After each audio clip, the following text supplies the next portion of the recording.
I'm a medical student.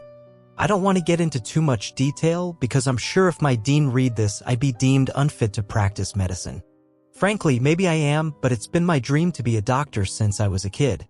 I was in a really bad accident with my parents when I was 5 and I suffered burns to large parts of my body. Since I was so young at the time and due to some incredible doctors, I was able to make a full recovery. You wouldn't even know I'd been burned unless you looked carefully at my legs. Children's bodies experience so much tissue growth as they grow, they can restore tons of damaged tissue in the process. Isn't science incredible? My parents didn't survive the accident, so I was raised by my grandpa. Growing up, I was always in the doctor's office. Dermatologists, pediatricians, even reconstructive surgeons.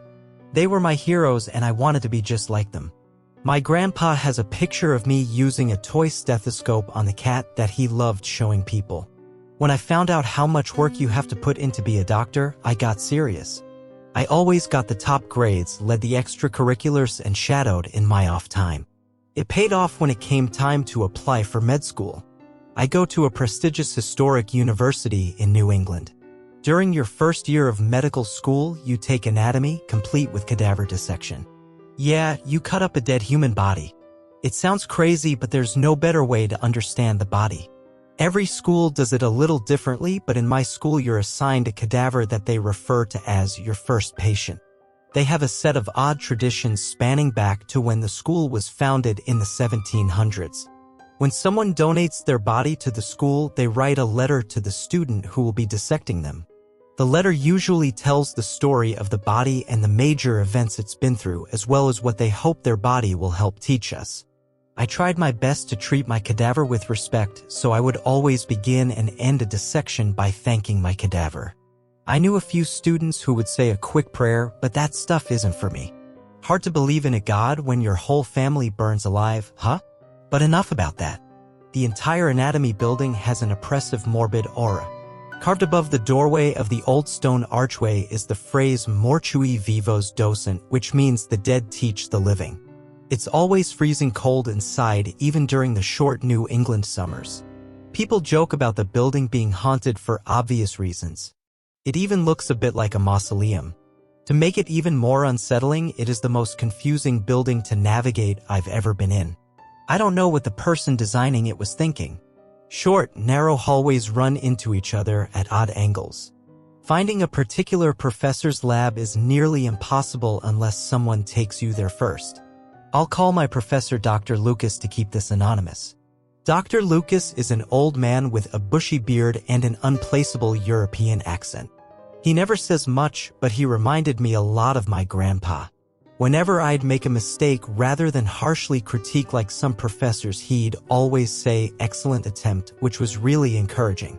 I really enjoyed anatomy lab, but all too soon it was over and I was on to my second year of medical school. During the fall of my sophomore year, my grandpa passed away. It sounds odd to say it was unexpected since he was in his 80s, but he always seemed invincible. Full of energy and vigor right up until the end. God, I miss him. After that, my grades took a nosedive. I couldn't concentrate, hell, I couldn't even bring myself to eat. I had to take a leave of absence. Usually when someone takes a leave of absence, they return home, but I had nowhere to go. I just stayed in my shitty little campus apartment, watching days turn to weeks. I needed to do something to keep me from going insane. I don't know why, but I went to talk to Dr. Lucas. I asked if there was any work around the anatomy lab that needed done. In as few words as possible, he told me the lab needed a caretaker and the job was mine until I rejoined classes the next year. I must have been beaming when I walked out of the cadaver lab, and it struck me that in that moment, I was the only happy person I'd ever seen in this building. As the caretaker, I had various jobs, all of them morbid. I had to water the cadavers every day. I swear, I'm not joking. You have to make sure their skin stays moisturized with an embalming solution or it gets crusty and gross. Besides laying out instruments and topping off various solutions, I had another responsibility that I was entirely unprepared for: cadaver processing. In retrospect, I'm not sure why they thought it was a good idea to give this job to someone acutely grieving a loss, but honestly, I think this was the kind of job that would be hard no matter what. When the bodies are brought from the morgue, they already have some minor embalming done. I hooked them up to a pump of formaldehyde and various other chemicals that I circulated through their vessels. You have to let them sit a few days to make sure it all soaks in, and sometimes I had to process 7 or 8 at a time, so I definitely kept busy. After a cadaver was dissected, they were cremated so their ashes could be returned to their families. Not a lot of students know this, but we actually cremate the bodies in the lab down in the basement. Somewhere in the absolute labyrinth of corridors is a fully functional crematorium. The first time you push a body into the giant oven heated to a roaring 1,800 degrees and close the doors, it just feels wrong. But that's just the first time. I did probably 10 a week, so I was thoroughly desensitized. That is, until it happened. I found myself working late on Friday night. I was down in the crematorium with 2 cadavers in body bags on gurneys, which was how we stored them when they weren't being dissected. I unzipped the first one to reveal a petite elderly woman and put her into one of the 2 furnaces. I wheeled the second body over to the unoccupied furnace and, a bit on autopilot, I unzipped the body bag. I looked down and immediately jumped back, knocking over a bucket of embalming solution and falling on my ass. Fuck. I grumbled as I scrambled to my feet to avoid getting soaked by the growing puddle. Even as I struggled to get up, I couldn't look away from his eyes. The body was unlike anything I had seen in nearly a year of work. For one, he was massive. Usually it's elderly people who donate their bodies to science, but this man looked to have been in his 30s. He must have been something like 6 feet 5 and 300 pounds, all muscle. His entire body was covered in intricate tattoos, but the thing that had knocked me over was his eyes. They were pitch black. I found myself standing on the opposite side of the small room from the body. Every hair on my body was standing up, but I had a job to do. You're being ridiculous. He probably just has some kind of ocular hematoma which has congealed into a dark subscleral mass, I reasoned, doing absolutely nothing to calm my nerves. I walked closer to the body, my knees weak. I quickly pulled his eyelids shut and took a deep breath. It was then that I started to notice even more unsettling things about the body. The tattoos covering his body were terrifying. I recognized a few occult symbols like 3 upside-down crosses on his forehead, but most of it was foreign to me. Writing in a language I'd never seen before curled around his arms, ending with a pentagram on the back of each hand. "What the fuck were you into?" I whispered, not wanting to know the answer. Before I could finish my thought, it hit me. He hadn't been dissected at all.